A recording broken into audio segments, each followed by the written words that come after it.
Bismillahirrahmanirrahim. Assalamualaikum warahmatullahi wabarakatuh. Pembinaan Jambatan Sultan Haji Omar Ali Saifuddin tahun lalu menjadikan daerah Temburong semakin dekat dan mudah untuk dikunjungi oleh rakyat dan penduduk dari daerah-daerah lain.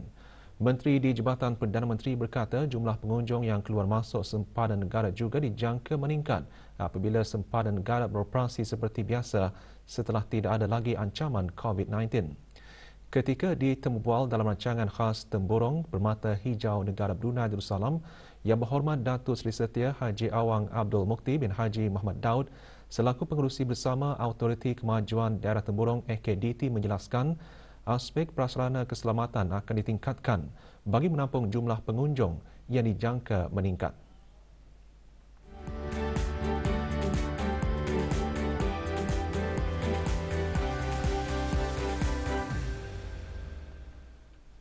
Sudah tentunya perkara ini memerlukan peningkatan prasarana keselamatan.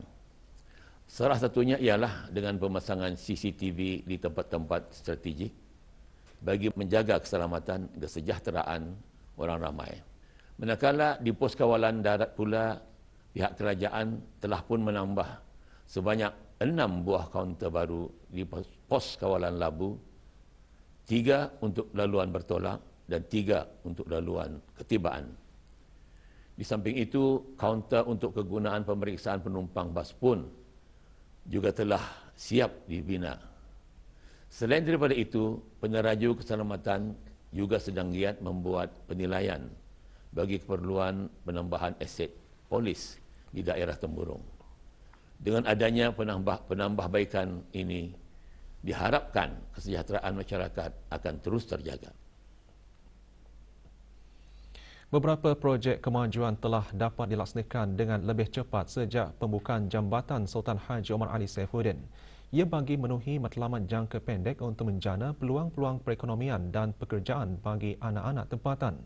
Menurut Menteri di Jabatan Perdana Menteri dan Menteri Kewangan dan Ekonomi kedua, pembinaan jambatan tersebut menjadi game changer kepada peluang perekonomian di daerah Temburong.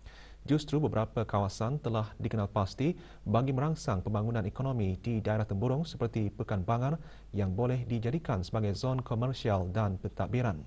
Yang Berhormat Datuk Seri Setia Dr. Awang Haji Muhammad Amin Liu bin Abdullah selaku pengerusi bersama Autoriti Kemajuan Daerah Temburong AKDT dalam rancangan khas Temburong Permata Hijau Negara Brunei Darussalam berharap koordinasi dan kerjasama dari semua pihak termasuk sektor kerajaan maupun sektor swasta sangat penting ke arah memastikan pembangunan inklusif daerah Temburong.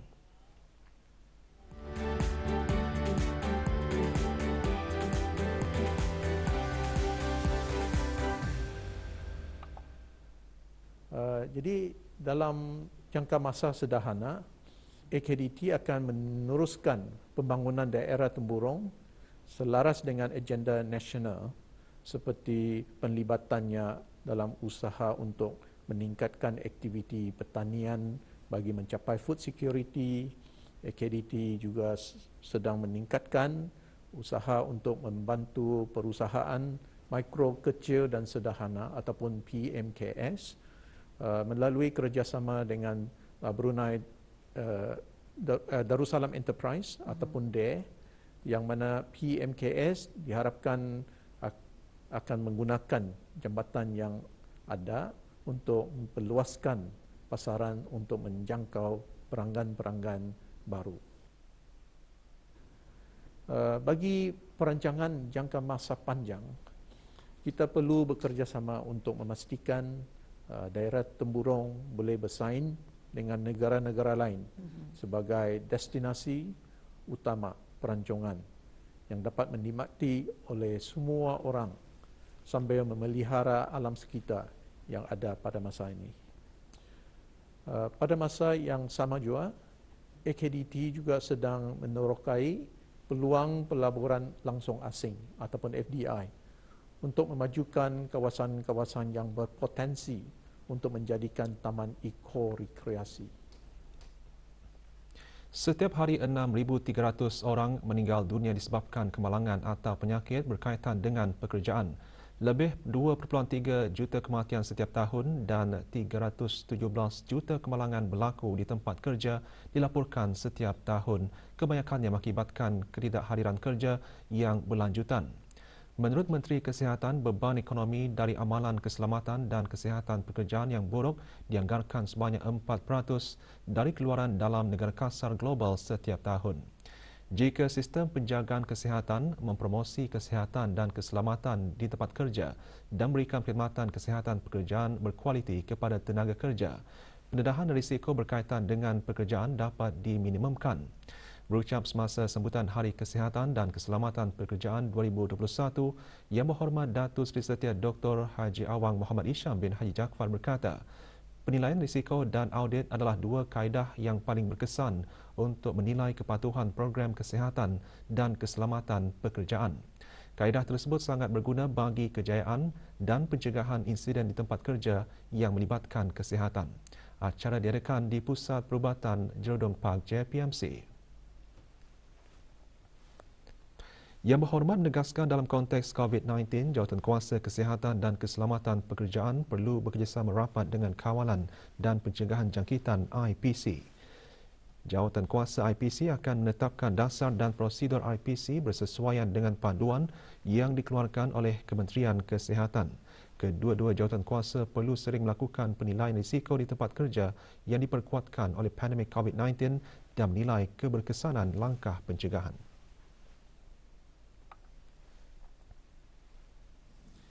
It is also important to identify priority groups of health workers for COVID-19 based on workplace risk assessment and medical conditions. By also practicing good hand hygiene and hand washing, millions of lives worldwide can be saved, and it remains the single most effective way to prevent healthcare-associated infections.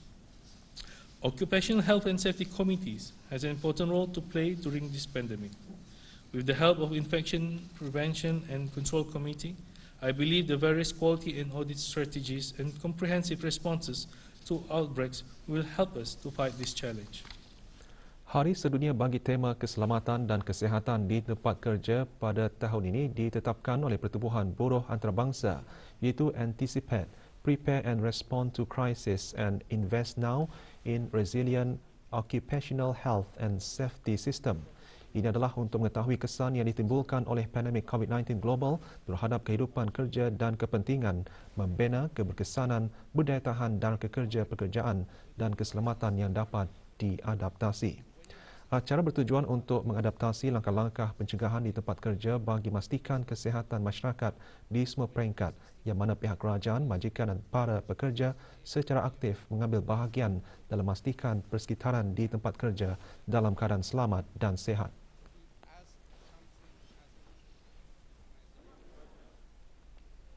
Lima 50 orang anak yatim di daerah Brunei dan Muara diraikan dalam satu majlis sambutan Hari Raya Aidilfitri anjuran Kelab Bola Sepak di PMM.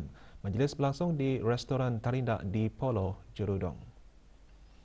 Hadiri Amat Mulia Pengiran Maharaja Setia Laila Diraja Sahibul Irsyad, Pengiran Anak Haji Abdul Rahim bin Pengiran Indra Mahkota, Pengiran Anak Dr. Kamaluddin Al-Haj, Naib Pengerusi Kelab Bola Sepak di PMM.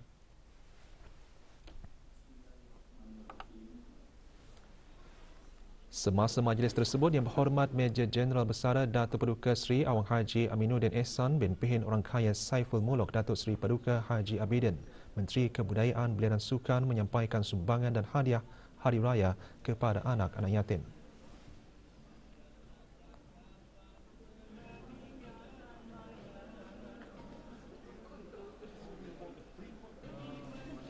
Awang Muhammad Ali bin Haji Mumin, pengurus Am Kelab Bola Sepak dalam ucapannya berharap sumbangan yang dihulurkan oleh kelab kepada anak-anak yatim akan dapat digunakan sebaiknya. Satu kes disahkan sembuh dengan tiada kes baru jangkitan COVID-19 dicatatkan kemarin. Kementerian Kesihatan dalam siaran akhbarnya mengenai perkembangan terkini situasi jangkitan COVID-19 di negara Brunei Darussalam memaklumkan 7 kes aktif masih dirawat di Pusat Pengasingan Kebangsaan. Sementara itu, jumlah keseluruhan kes di negara ini kekal 244 kes dengan kes yang sembuh 234.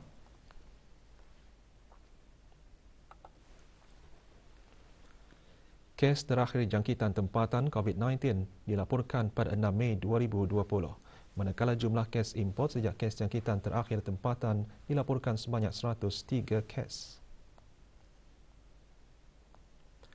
513 orang sedang menjalani pengasingan diri mandatori. 19,435 orang menamatkan pengasingan diri mandatori sejak Mac 2020.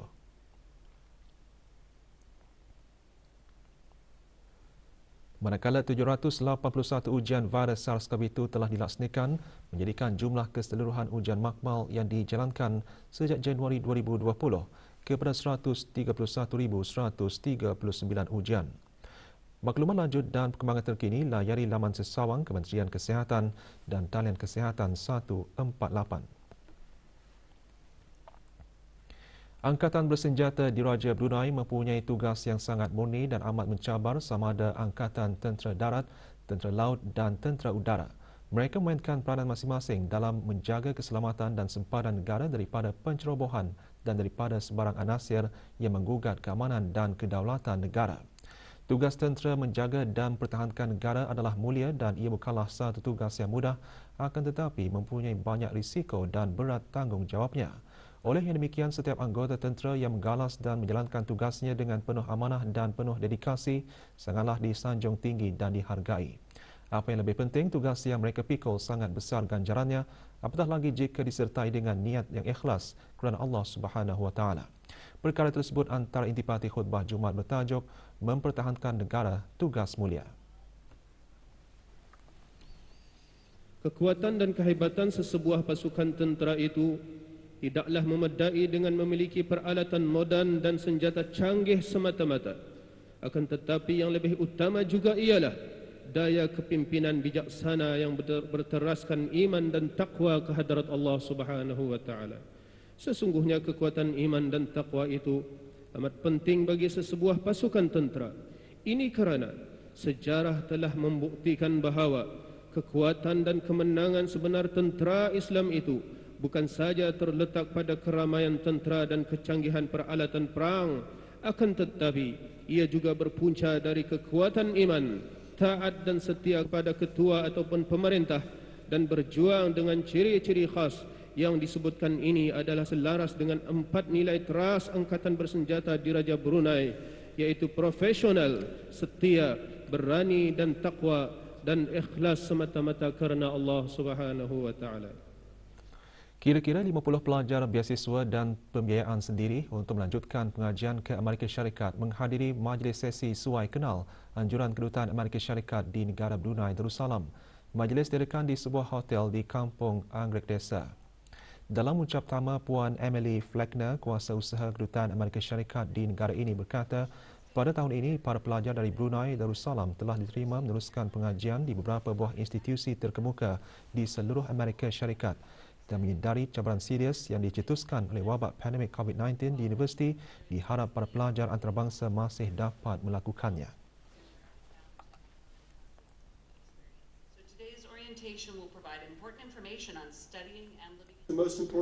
Melalui majlis suai kenal ini, para pelajar berkenaan akan dapat mengumpul maklumat penting mengenai pengajian dan tinggal di Amerika Syarikat sebagai persediaan kepada mereka. Juga diadakan taklimat mengenai permohonan dan proses visa pelajar serta garis panduan COVID-19 semasa berlepas ke Amerika Syarikat.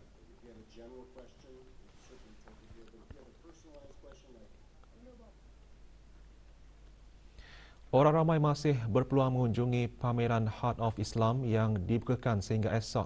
Pameran bertemakan Islamik anjuran syarikat City Neon Displays and Construction Sdn Berhad itu diadakan di Pusat Persidangan Antarabangsa Berakas. Pameran Heart of Islam disertai oleh beberapa buah agensi kerajaan dan swasta, bank-bank dan syarikat Data Stream Digital DST Sdn Berhad selaku telco partner bagi Brunei MICE 2021. Pameran mengetengahkan budaya pemahaman melalui perkongsian pengetahuan dalam persekitaran Islam yang aman dan selamat bagi menyumbang kepada perkembangan ekonomi negara Brunei Darussalam. Brunei MICE 2021 merupakan inisiatif Kementerian Sumber Sumber Utama dan Pelancongan bagi menarik pasaran MICE iaitu mesyuarat, insentif, persidangan dan acara khususnya business travellers ke negara Brunei Darussalam.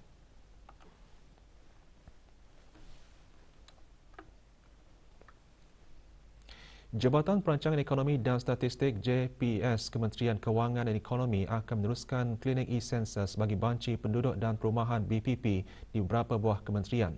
Ia bertujuan bagi membantu ketua isi rumah dalam pendaftaran e-sensus dan seterusnya melengkapkan maklumat masing-masing sebelum tempoh berakhir pada 21 Jun 2021. JPS dalam siaran akhbarnya menjelaskan bagi membantu orang ramai melengkapkan pengisian BPP 2021 secara dalam talian, JPS dengan kerjasama Kementerian Pengangkutan dan Info Komunikasi dan Jabatan Daerah Tutong Kementerian Hal Ehwal Dalam Negeri akan mengadakan klinik e-sensus dari pukul 8 pagi hingga 12 tengah hari dan pukul 2 petang hingga 4.30 petang. Pada 7 hingga 9 Jun diadakan di Kementerian Pengangkutan dan Info Komunikasi Jalan Menteri Besar dan pada 9 hingga 10 Jun 2021 di Kompleks Kemasyarakatan Pekan Tutong, Daerah Tutong. Sebarang pertanyaan hubungi talian hotline JPS seperti yang tertera.